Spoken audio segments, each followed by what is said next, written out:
New from Eureka, part of the Eureka Classics range, is Flaming Brothers, starring Chow Yun-fat and Alan Tang. Now, I was really excited when this landed through my door because it's part of the heroic bloodshed trend of films. It's got Chow Yun-fat and Alan Tang. Yes, yes, yes, everything about this is lining up to be fantastic, and then it comes out the gate with an absolutely wonderful set piece, and it becomes average.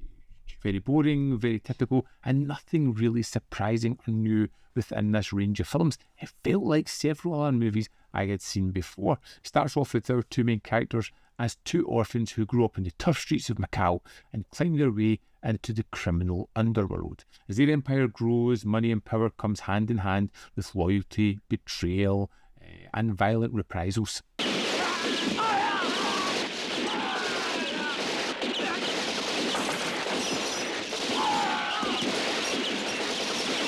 Their brotherhood is really tested by love. When one of the brothers falls for someone they maybe shouldn't. Someone that's going to take them away from this bad life and set them up in a really good life. And that leads to some absolutely pulse-pounding sequences of Chow Yun-fat stocking shelves in a supermarket. 喂，老細，食咩宵夜啊？李家輝，嗱，咁啊，例牌㗎啦。好啊。 It is very much in the mould of heroic bloodshed. It has fantastic gun battles, crime saga melodrama, and brotherhood themes throughout it, the deconstruction of that as well. It would be perfected later on by John Woo, and this feels like a stepping stone in getting there. It's plateaued. The heroic bloodshed has kind of hit its mark. It's not doing anything exceptional or really moving on, and it becomes really apparent within this film.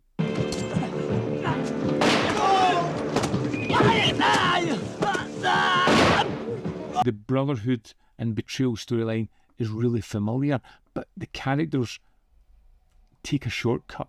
We know these actors, we know the kind of personas, and rather than building up character information to take us there, it jumps to the fact that we know these people and we should maybe get there quicker, and the story's actually allowing us to get there. The love stories in this one, as we have our two characters falling in love, lead in very different directions. It complicate their criminal abilities and what they want to do, and it kind of gives the movie a little bit of stakes later on when some things happen to some of the characters. It is the standard rise and fall. We've seen this arc before. It echoes many other films, and it won't come as a surprise. And even being infused with Hong Kong's 80s identity, again, doesn't offer anything of great interest. Now, Chow Yun-fat was on the cusp of superstardom at this point. The performance is fine. You feel as if he's almost treading water doing things he's done before. We're just waiting for him to get to A Better Tomorrow and The Killer.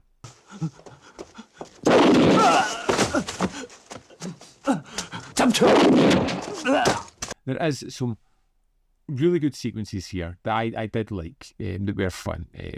The final act, as you would expect, is bloody operatic showdown. It solidifies the film's tragic tone, is wonderfully vivid and terrific and violent and really impactful and well shot, and delivers what you would expect. Unfortunately, the rest of the film is not like that. There is gunfights that are staged with chaotic savagery, which I do enjoy, but they're not as prevalent as I would have hoped.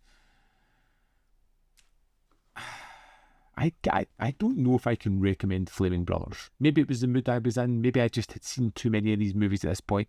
But for me, it just felt kind of average.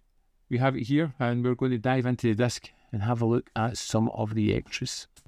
Here we are in the disc for Flaming Brothers. We have the film with the Cantonese audio, English dubbed audio, and a commentary with Mike Leader and Arne Venema. Next we have CFK Flaming Brothers Locations, which runs for 31 minutes 36 seconds and is a locations tour, but it's dynamic, it's interesting, and it's really fun. There is an interview with Joe Cheung, archival director interview, which runs 45 minutes and 4 seconds, talking about how he got into the movies, his career, and lots of information, and it's pretty terrific. There is also a book included in this set which has Hong Kong Godfathers, A Brief History of How Wrote Bloodshed by Camille Zaurin, and it is a terrific read, and that's the extras on the Flaming Brothers. So there we have it. Flaming Brothers is out now. I can't really recommend this one. I didn't really enjoy it. It felt hard for it to hold my attention, and when I did, I felt like I had seen this movie many times before, and yeah, it wasn't a great thing. But I would love to know your thoughts on it. Do you love it, hate it, or fall somewhere in the middle in the spectrum of this one? Let me know in the comment box below. As always, there is more content up here. You can see more of my stuff. In the description box below are links to Patreon, membership program, and manvfilm.com, always, in which you can support me. Thanks for watching, and I'll see you next time.